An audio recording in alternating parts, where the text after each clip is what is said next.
Hello students, today I am going to deliver a lecture on our third chapter, that is anti-leprotic drugs. Last lecture में हमने anti malaria drugs के बारे में पढ़ा था। Hopefully आपको वो लेक्चर पूरा डिटेल में याद होगा। मैंने पूरी क्लासिफिकेशन और उसके यूजेस, उसकी ओवरऑल ड्रग्स के बारे में मैंने आपको कम्प्लीटली बताया था। उसके डिस्टिंग्विशिंग कैरेक्टर के बारे में बताया था, और जो रिक्वायर्ड थी क्विनीन जो प्रोटोटाइप ड्रग थी उसके रिगार्डिंग मैंने बताया था। देखिए हमारे चार चैप्टर ऑलमोस्ट कंप्लीट हो चुके हैं। आज पांचवा चैप्टर कंप्लीट हो जाएगा। अभी मैं आपको बताता हूँ कि आज का हमारा जो टॉपिक है that is the anti leprotic drug. Anti leprotic drug को जानने से पहले, उसकी क्लासिफिकेशन को समझने से पहले हमको सबसे पहले ये समझना होगा कि लेप्रोसी क्या है। देखिए जो लेप्रोसी की बात करें, लेप्रोसी को हम आम भाषा में कोढ़ बोलते हैं। लेप्रोसी को हम आम भाषा में कोढ़ बोलते हैं। देखिए आपने मार्केट में, हॉस्पिटल में कभी विजिट किया हो या कभी भी किसी कोढ़ के पेशेंट को देखा हो, तो आपको देखने से ही पता लग जाएगा कि इसको कोढ़ है। क्योंकि उसके स्किन पे पैचेस बन जाते हैं। क्योंकि उसकी स्किन पे पैचेस बन जाते हैं। देखिए जो लेप्रोसी है, कोढ़ है, कोढ़ रोग है, वो स्किन पे और नर्वस सिस्टम पे अटैक करता है। स्किन की बीमारी है या नर्वस सिस्टम की बीमारी है। ठीक है, एक पॉइंट आपको पता लग गया लेप्रोसी क्या है। ठीक है, अभी मैं आपको बताता हूं कि इसके कोज क्या है।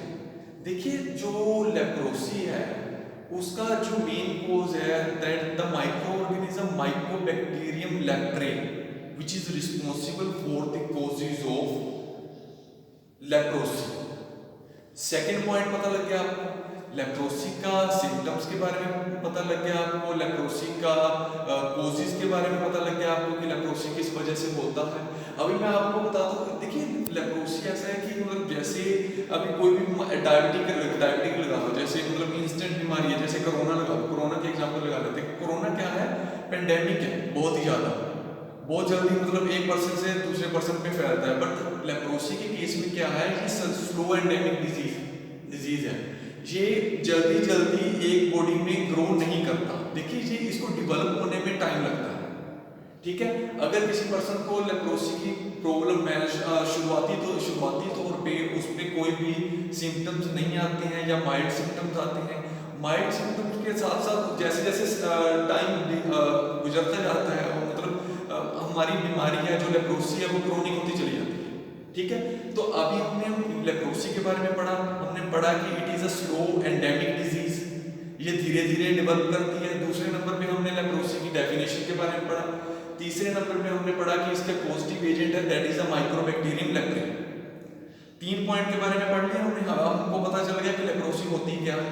देखिए लेप्रोसी के केस में जैसे जैसे आपको मालूम है कि ये स्लो एंडेमिक डिजीज है, तो इसका जो मेडिकेशन है वो भी स्लो ही है।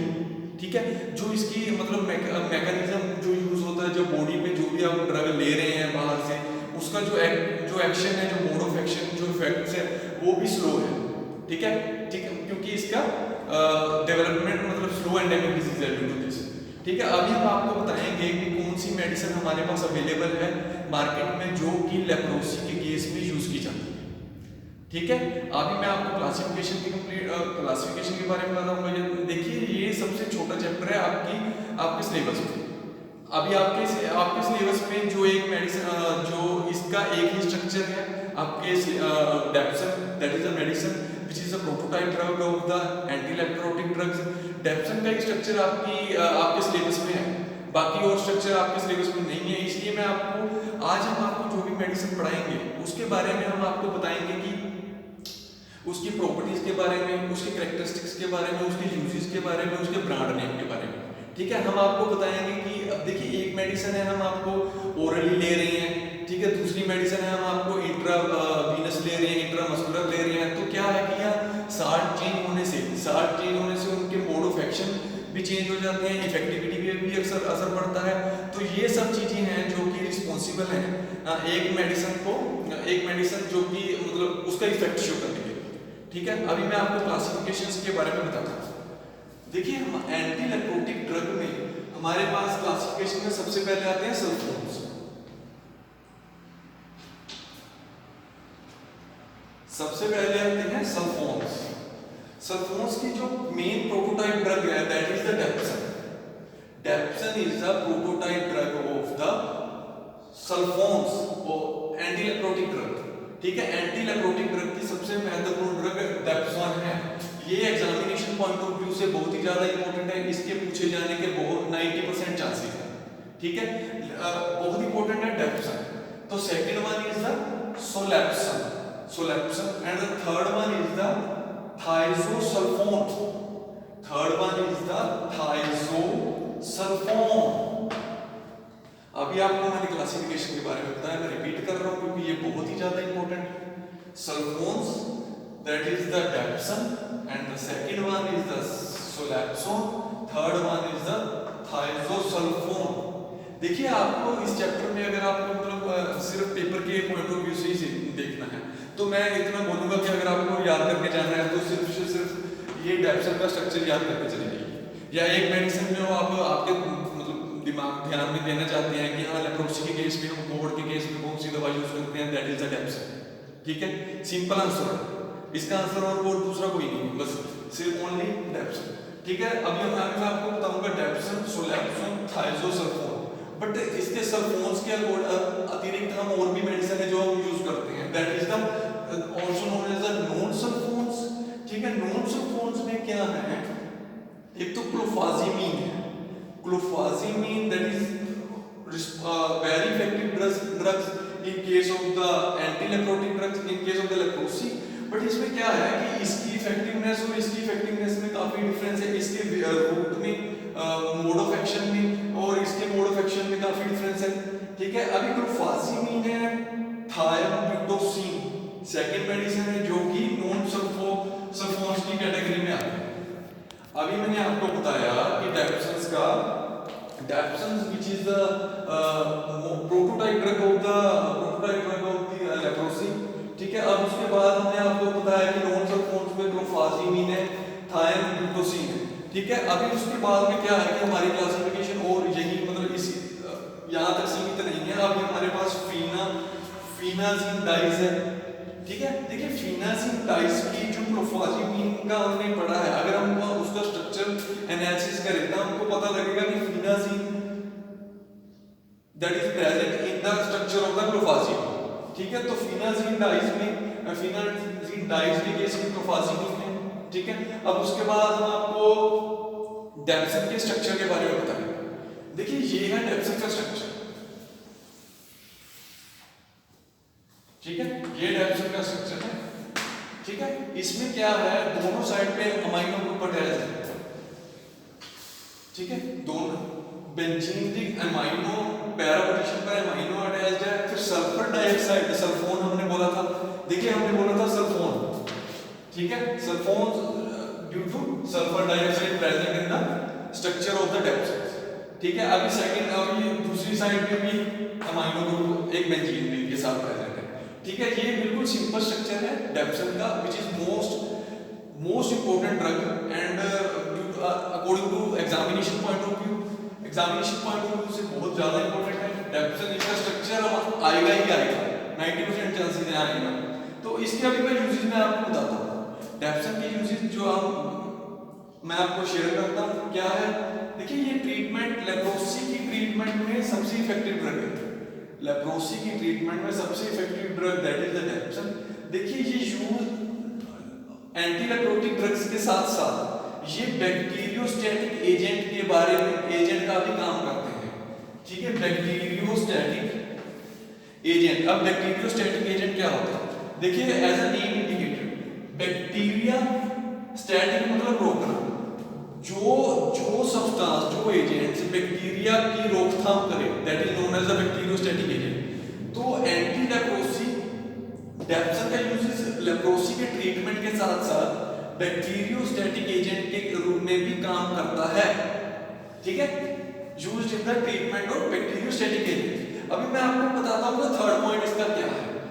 देखिए ये हमने पहले ही बात की है कि ये स्किन की डिजीज है, स्किन की डिजीज है और ये नर्वस सिस्टम पर भी अटैक करता है।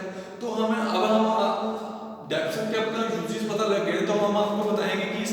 थर्ड यूज है वो है used in the treatment of dermatitis. Used in the treatment of dermatitis. Dermatitis क्या है? स्किन की इन्फ्लेमेशन, ठीक है, जो अपर सेल्स हैं, अपर टिश्यूज हैं, उसकी इन्फ्लेमेशन हो जाती है, that is known as the condition is known as the dermatitis. तो स्किन के केस में, डर्मेटाइटिस के केस में leprosy that is a most important drug. तो ये डर्मेटाइटिस के केस में भी हमको पता लग गया। अभी डेप्सिन के बारे में, ओनली डेप्सिन के बारे में अगर मैं आपको बताऊं तो used in the treatment of the leprosy, and the second one is used as a wide range of the bacteriostatic agent, and the third one is the used in the treatment of the dermatitis. ठीक है, ये बहुत ही ज्यादा important topic है, ये बहुत ही ज्यादा important drugs है। पूरे चैप्टर की सबसे इंपॉर्टेंट ड्रग्स डेप्सिन की है।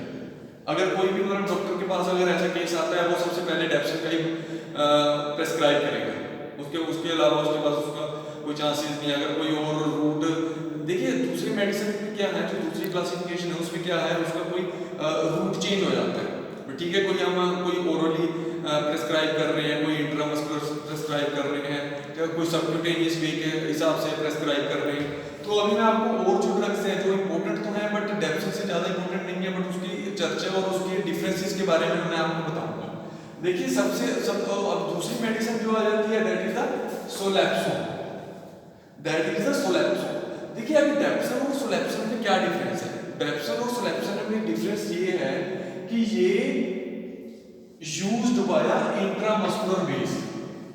जो सोलैप्सन है वो इंट्रामस्कुलर वे से बॉडी में इंजेक्ट की जाती है, ठीक है, उसका इंजेक्शन लगता है, जबकि हम डेप्सिन को मतलब ऑलरेडी यूज करते हैं। सोलैप्सन का अभी आपको पता लग गया, यूज्ड बाय आयंस इंट्रामस्कुलर वेज। अभी उसके बारे में, अब उसके बाद हम बात करेंगे फिनाजाइन डाइस के बारे में, that is the most important drug. Clofazine बहुत इंपॉर्टेंट ड्रग है। अभी इसका और डेप्सिन का क्या डिफरेंस क्या है उसके बारे में बताएंगे। देखिए जो डेप्सिन की ड्रग्स है वो हमने बात की कि बैक्टीरियोस्टैटिक भी यूज की जाती है, डर्मेटाइटिस भी यूज की जाती है, लेप्रोसी के लिए तो है ही, बट इसके केस में डिफरेंस ये है कि ये एंटी इन्फ्लेमेटरी ड्रग भी यूज की जाती है। एंटी इन्फ्लेमेटरी एजेंट के रूप में फिनाजाइन डाइस का क्लोफाजीमाइन साल्ट बहुत इंपॉर्टेंट है, ठीक है। ये लेप्रोसी के केस में भी काम आता है, बट इसकी जो सेकंड कैरेक्टरिस्टिक है that is which is having anti inflammatory agent, जो इन्फ्लेमेशन के अगेंस्ट यूज किया जाता है, ठीक है। अभी आपको पता लग गया डेप्सिन ब्रांड नेम। अभी इस डेप्सिन का ब्रांड नेम जो मार्केट में अवेलेबल है उसके बारे में बताता हूं। देखिए जो इसका नाम है एवलोसल्फोन। एवलोसल्फोन ब्रांड नेम है जो मार्केट में अवेलेबल है डेप्सिन साल्ट्स के रूप में, ठीक है। ये बहुत इंपॉर्टेंट ब्रांड नेम है। अभी उसके बाद मैं बताता हूं, फिनाजिन हो गया, सोलैप्सोन हो गया। देखिए अदर अभी क्या है, देखिए dapsone best of most important drug है, बट कई बार ऐसा है कि हाँ पेशेंट को सुटेबल नहीं होता। पेशेंट को सुटेबल इसकी सुटेबिलिटी और इसका मोड ऑफ एक्शन और इसका वे ऑफ एडमिनिस्ट्रेशन को मद्देनजर रखते हुए अगर तो ये सुटेबल हो गई, ये मेडिसिन, ये प्रोटोटाइप ड्रग्स मेडिसिन सुटेबल हो गई तो ठीक है, नहीं तो उसके पास, नहीं तो फिजिशियन के पास सेकंड अल्टरनेटिव ये रह जाता है अदर नॉन सल्फोन्स, ठीक है। अदर नॉन सल्फोन्स में क्या है, एंटीबायोटिक सबसे ज्यादा इंपॉर्टेंट है। एंटीबायोटिक सबसे ज्यादा इंपॉर्टेंट है। एंटीबायोटिक में क्या है, sulfadoxine, sulfadoxine, rifampicin, that are the most important drugs which are the antibiotics basically and can be used in case of the leprosy, ठीक है। एंटीबायोटिक्स है सल्फाडोक्सिन